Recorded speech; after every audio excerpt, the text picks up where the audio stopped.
Merhaba dostlar. Ben ressam, senarist, oyuncu, seslendirme sanatçısı Murat Koçak.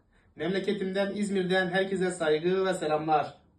Sevgili, kıymetli, çok sevdiğim, değer verdiğim Survivor Panorama'da sunuculuk olarak, seyirci olarak katılmış olduğu Nazır Şahin abimizi kendi ellerimden, narin ellerimden kara kalemi ve portresini kaleme aldım.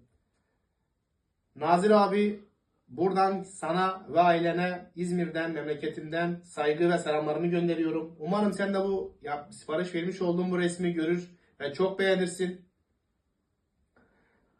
Gerçekten güzel bir eser, güzel bir tablo ortaya çıkarttım.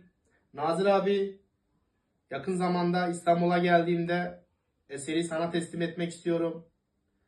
Bütün dostlarıma, bütün arkadaşlarıma, takipçilerime saygı ve selamlar İzmir'den. Hoşça kalın, iyi akşamlar.